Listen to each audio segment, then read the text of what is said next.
Welcome to the 12 by 12 Junk Journal Challenge of 2024. Today let's look at the art of Shibori, which is a Japanese tie-dye style, and we're just going to do an intro. I took a class on how to make this specifically to be able to make this Japanese art style for covers of journals.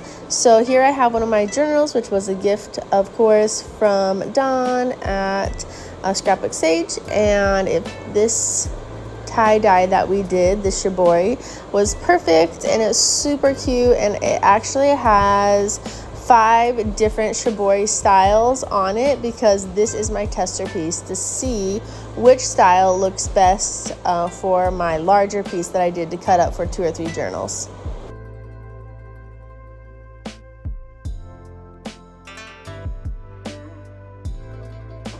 There are many different styles of Shibori designs. As you can see, here are some samples, and these are the different names.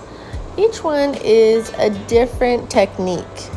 These techniques involve folding, wrapping, tying, and even smashing things together. These are the commonly used natural items that are used to dye the fabric. Each one has a very unique color when boiled. A few of these items we're using today you can find at your house: blocks, needle, thread, clips, even screws. These completed pieces have been designed by a professional Shibori designer and artisans. Each one is made by hand and very unique.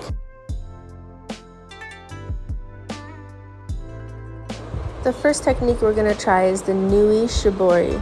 This is a delicate, simple, abstract, or geometric style pattern, and it's very easy, so you can do this at home. First we thread our needle, and then on the end of the needle we go ahead and put a bead like this, and next you can use chalk and draw a simple pattern onto your cloth. I went for something pretty easy. I believe it was a heart, I think, and so I just did a simple stitch. You're not doing any back stitches because you want it to come out easily later.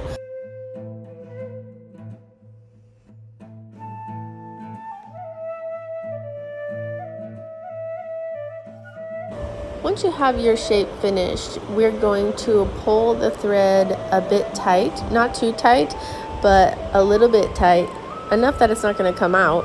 And then we're going to move on to our next section. But if you're doing this all over your for your entire pattern, then you would do this over and over, depending how big you want the shape to be. But you want to have some negative space there so that the dye can get in between whatever the thread is going to be your white color. Next is the Kaneko Shibori, which is pinching small bunches of fabric and tightly wrapping them with thread or rubber bands, and this creates a dappled pattern. Next we have the Arashi Shibori, which means storm, and it involves wrapping the fabric around a pole, or in this case we're wrapping it around a screw, and then using the thread to wrap around and around and around, making sure to leave space in between the different layers, and we're going to create a diagonal pattern resembling rain. Next, we're going to try the Itajimi Shibori, which is super popular because you can do this with wooden pegs, clips, ice cream clips, and we are using just normal clothes clips, and also later we'll use wooden blocks that are in shapes. So what you do is you fold the piece of fabric into either wedges or squares or long strips, and then you're going to clamp it in between 2 tight objects. And when you use the blocks or wherever the creases are, you're going to get that white color if your fabric, your base color is white, and then any negative space is going to be tie-dyed. And so what I wanted to do is I wanted to put the blocks in between many different layers. I was trying to get a lot of the shapes, but what I actually did it too tight. I should have done it a little bit loose so that more of the color could have come through, but you just fold it back and forth, so you're like pleating it. So pleat the fabric, fold it into cool shapes, and then wedge either blocks or even just clips depending on the style. So do some tests, do some testers, see what you love, and no matter what, you're going to be able to use the fabric. So I'm actually thinking that I would dye a second color so that I would have a more unique pattern. So just use, see here, you can even just use plain wood from around the house. This one is triangle, there was hearts, shapes, teardrops, there was lots to choose from, so they're easy to find. So here you can see another way you can fold the fabric, and she's just pleating it back and forth, back and forth, and this is actually like a 2-inch. Some of the people were doing 1-inch. I did mine 3-inch.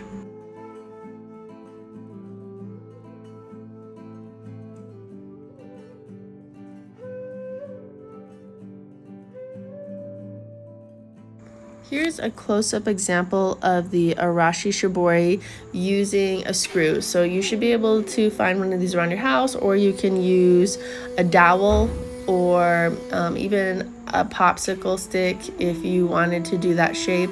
And then I'm just wrapping it around tightly, and I'm leaving a lot of space in between to get a really great pattern, because wherever the thread is not touching is where you're going to get the color. So again, we want to get that diagonal storm look.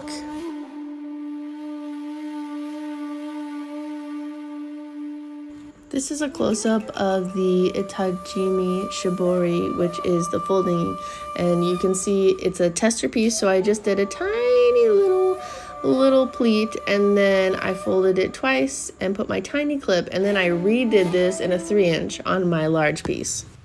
All right, our tester is ready to go into the dye. We have all these different shibori styles and folds. Let's see which one's best. Today we're using marigolds, which makes a beautiful yellow dye, and I think we had our testers in this dye for 20 to 30 minutes.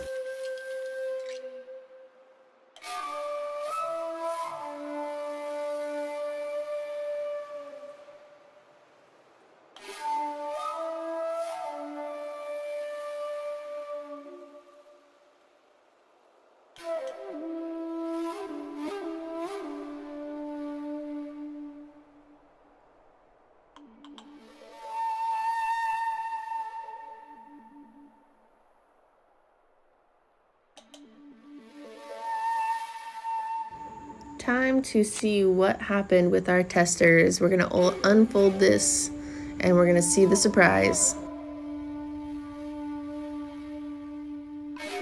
Definitely the Arashi effect is my favorite, the one where you wrap the string around a pole or a screw. I love it. So I wish I would have been able to see that before we put our large ones in. We ran out of time, so we just had to guess and put the large pieces in.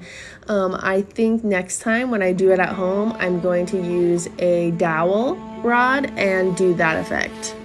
Hope and I both did the Itajimi Shibori, where we put the wooden blocks between the layers, and hers came out amazing.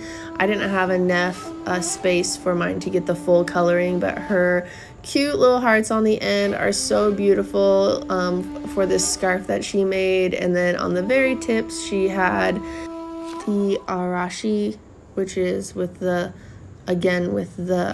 pipe or the screw. Here she is trying to get that thread off. It's really tight on there, but it came out so amazing.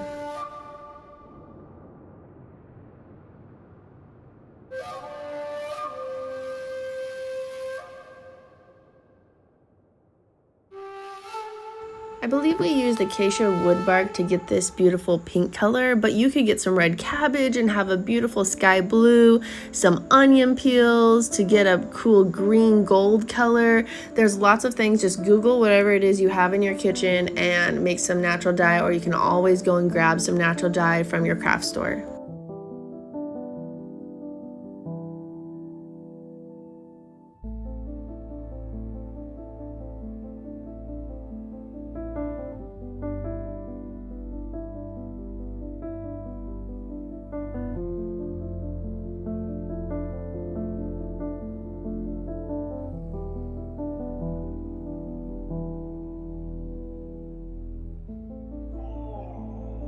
Like I always say, junk journaling you cannot mess up. So have fun, use what you already have at home, and if you don't have a fancy cover, you can make one. For more tips and tricks, check out my friends. Their links are in the description, and they have amazing ideas for you today with your junk journaling.